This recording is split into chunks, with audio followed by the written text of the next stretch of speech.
Assalamualaikum warahmatullahi wabarakatuh. Perkenalkan, nama saya Niki Afiliski. Di sini saya akan menjelaskan hasil dari tugas PPT saya, mata kuliah Geomorfologi Umum. Oke, langsung saja. Di sini materi yang pertama, di pendahuluan saya akan membahas tentang definisi geomorfologi dan pentingnya mempelajari geomorfologi. Dalam definisi geomorfologi, secara etimologis, geomorfologis terbagi menjadi 3 kata, yaitu geo, morfos, dan logos, di mana geo artinya bumi, morfos artinya bentuk, dan logos artinya ilmu.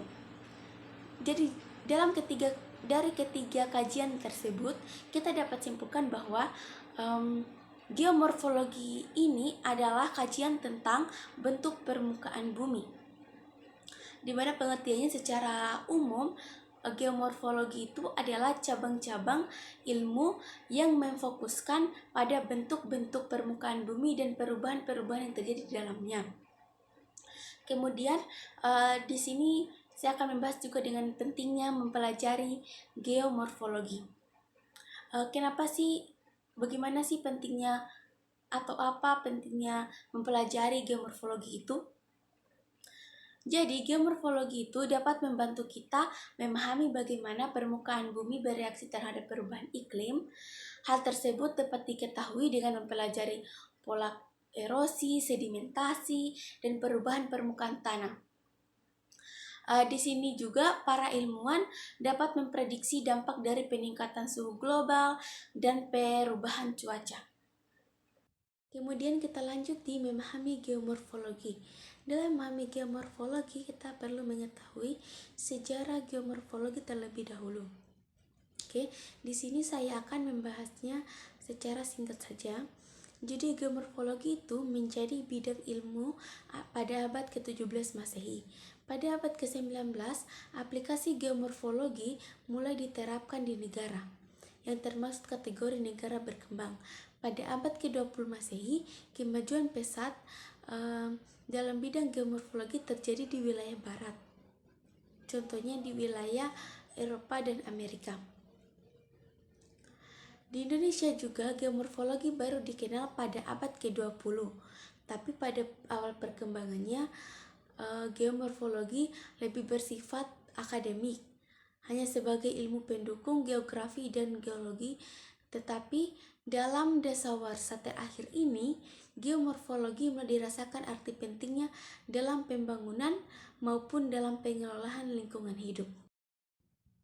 Kemudian ada 5 fase perkembangan geomorfologi, yaitu fase pertama terjadi sebelum abad ke-12. Fase pertama ini adalah fase peletak dasar pemikiran geografi yang telah dimulai 5 abad sebelum Masehi, yang dikemukakan oleh Thornbury pada tahun 1954. Kemudian fase kedua terjadi pada abad ke-17 dan ke-18, yang dikemukakan oleh King pada tahun 1976. Fase ketiga terjadi pada abad ke-19. Ada 3 tokoh yang terkenal, yaitu salah satunya adalah Sir Charles Lyell pada tahun 1797 sampai 1875. Ada Dean William Buckland 1784 sampai 1806. Kemudian ada Louis Agassiz pada tahun 1807 sampai 1873. Pada fase keempat terjadi pada akhir abad ke-19. Paling tidak ada 5 tokoh yang terkenal, tapi salah satunya adalah Sir Charles Lyell. Kemudian fase kelima terjadi pada awal abad ke-20 yang dikemukakan oleh William Morris Davies pada tahun 1850 sampai 1934. Itu adalah tokoh yang paling terkenal. Teori pertama yang dikemukakan adalah siklus geomorfik yang diterbitkan tahun 1889 dalam makalahnya yang berjudul The Rivers and Valleys in Pennsylvania. Kemudian ada proses geomorfologi, di mana proses geomorfologi itu terbagi menjadi dua, yaitu proses eksogen dan proses endogen. Di mana proses eksogen itu yaitu proses yang mengubah permukaan bumi akibat dari pelapukan, pengikisan atau erosi, pengendapan dan pergerakan batuan atau tanah. Sedangkan proses endogen yaitu proses yang terjadi di bawah permukaan bumi akibat adanya tenaga endogen, yaitu contohnya tektonik dan vulkanik. Kemudian jenis-jenis bentuk lahan. Ada beberapa jenis bentuk lahan yang merujuk pada berbagai struktur permukaan bumi melalui proses geologis dan geomorfologis, yaitu pertama ada pegunungan, dataran, bukit, dan lembah. Selanjutnya, yang pertama, kita akan membahas dulu tentang geomorfologi pegunungan. Pembentukan pegunungan merupakan hasil dari proses geologi yang kompleks yang terjadi melalui dua mekanisme, yaitu tektonik lempeng dan aktivitas vulkanik. Di mana tektonik lempeng terjadi ketika dua lempeng bumi bertabrakan yang menyebabkan gerak bumi berlipat dan terangkat membentuk pegunungan. Contohnya itu pegunungan Himalaya yang terbentuk akibat tabrakan lempeng Indo-Australia dan lempeng Eurasia. Sementara itu, aktivitas vulkanik menciptakan pegunungan melalui letusan dan penumpukan material vulkanik. Contohnya pegunungan Adres di Amerika Selatan yang terbentuk melalui aktivitas vulkanik dan subduksi. Yang kedua, ada geomorfologi lembah. Lembah merupakan salah satu bentuk permukaan bumi yang terbentuk melalui proses geologis yang kompleks dan dalam waktu yang lama. Lembah dapat terbentuk dari beberapa proses geologis, salah satunya adalah proses pengikisan tanah secara bertahap oleh air dan angin. Selanjutnya ada geomorfologi dataran. Geomorfologi dataran merupakan cabang ilmu yang mempelajari bentuk permukaan bumi yang relatif datar atau landal. Dataran terbentuk melalui proses geologis yang beragam seperti pengendapan material oleh air, angin, atau es, serta aktivitas vulkanik dan tektonik. Jadi aktivitas vulkanis dan tektonik ini tidak hanya mempengaruhi proses pembentukan pegunungan, tetapi juga proses pembentukan dataran ya. Jadi contohnya ada dataran tinggi Deccan di India, dan di Indonesia ada dataran tinggi Dieng dan dataran rendah pantai utara Jawa. Sekarang atau yang terakhir adalah geomorfologi bukit. Geomorfologi bukit adalah cabang ilmu geografi yang mempelajari bentuk, struktur, dan proses yang membentuk bukit serta lingkungan sekitarnya. Bukit terbentuk melalui proses geologis seperti erosi, pelapukan, aktivitas tektonik.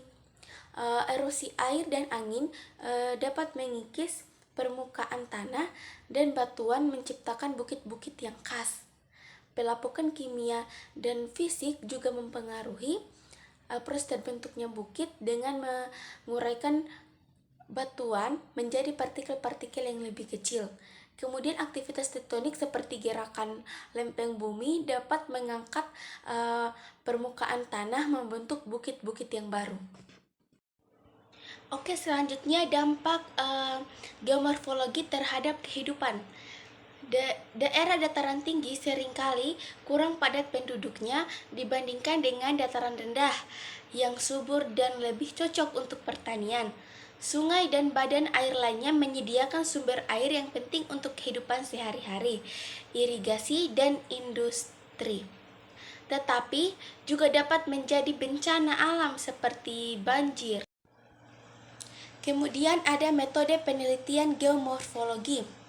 Di sini metode penelitian geomorfologi ada 3, yaitu pengedaran jauh, pemetaan geomorfologi, dan observasi lapangan.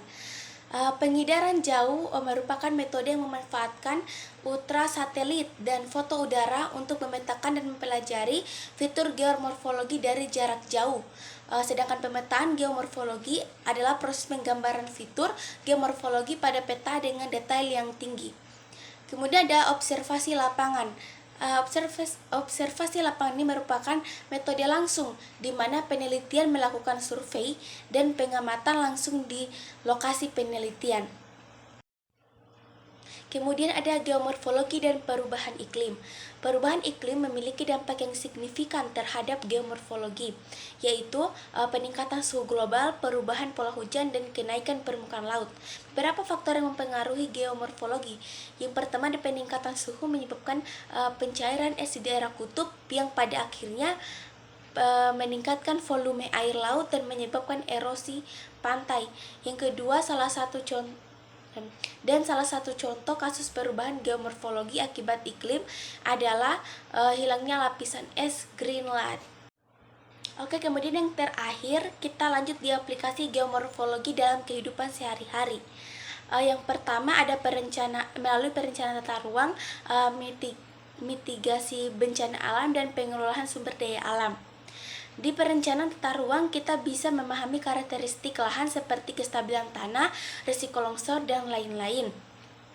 Di mitigasi bencana alam, pengetahuan geomorfologi memungkinkan identifikasi daerah rawan bencana alam seperti gunung berapi aktif, dan lain-lain. Dengan informasi ini, pemerintah dan masyarakat dapat mengambil langkah-langkah pencegahan yang tepat untuk mengurangi risiko dan dampak bencana. Kemudian pengolahan sumber daya alam. Di geomorfologi membantu dalam mengeksplorasi dan pemanfaatan sumber daya seperti air, tanah, mineral, dan lain-lain. Dengan memahami proses geomorfologi, pengelolaan sumber daya alam dapat dilakukan secara lebih efisien dan bertanggung jawab, menjaga kelestarian lingkungan untuk generasi mendatang. Sekian video dari presentasi PPT saya. Lebih dan kurangnya mohon dimaafkan. Wabillahi taufiq wal hidayah. Wassalamualaikum warahmatullahi wabarakatuh.